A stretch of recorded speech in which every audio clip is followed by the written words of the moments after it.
অথচ আমরা ইসলামী সংগঠন করি, আমরা মিথ্যা আশ্রয় নেই, ধোঁকাবাজি করি। এটা ইসলামী সংগঠনের কোনো সদস্যের চরিত্র হতে পারে না।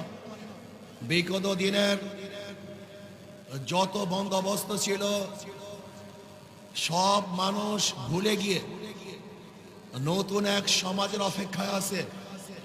সেই সমাজ হবে ইসলামের সমাজ। কোরআন ও সুন্নাহর বিধান, কোরআন ও সুন্নাহর আইন বাংলাদেশে প্রতিষ্ঠিত হবে। কোরআন ও সুন্নাহর আইন প্রতিষ্ঠিত হলে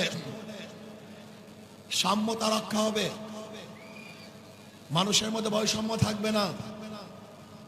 বাংলাদেশের একজন মানুষও ক্ষুধার্তহীন থাকবে না, বাংলাদেশের মানুষ বস্ত্রহীন থাকবে না, আমার বাংলাদেশের কোনো মানুষ গৃহহীন থাকবে না।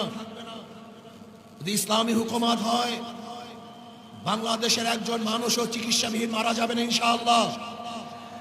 যদি ইসলামী হুকুমত হয়, তাহলে বাংলাদেশের মানুষগুলি শৌকিয়ত করে বাঁচতে পারবে।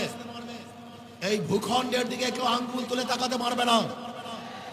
যদি ইসলামী হুকুমত হয়, বাংলাদেশের একটা টাকা বিদেশে পাচার হবে না। যদি ইসলামী হুকুমত হয়, কোন জালেম বাংলাদেশে জুলুম করতে পারবে না। যদি ইসলামী হুকুমত হয়, বাংলাদেশের খেটে খাওয়া মানুষগুলি যারা শ্রমিক, তাঁতি, জেলে, কামার, ঋষি, মজদুর, শ্রমিক, প্রত্যেকটা শ্রমিকের ন্যায্য অধিকার প্রদান করা হবে। আমার মা বোনদের ইজ্জত আবরুকে রক্ষা করা হবে। বাংলাদেশের অন্যায় করে বিচার হবে না। সমস্ত বিচারালয়গুলি স্বাধীনভাবে বিচার করবে।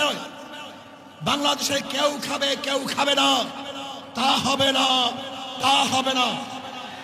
ইসলামী হুকুমত হয়, কেউ 10 তলায় আর কেউ নিচ তলায় হবে না। কারোর দস্তারখানে হাজার রকমের খাদ্য থাকবে, আর কেউ না খেয়ে ধুকে ধুকে মারা যাবে। এক মুঠা খাদ্যের জন্য ওই ডাস্টবিনে কাক কুকুরের সাথে লড়াই করবে। এই দৃশ্য বাংলাদেশের মানুষ দেখবে না ইনশাআল্লাহ। ইসলামী হুকুমত হয়,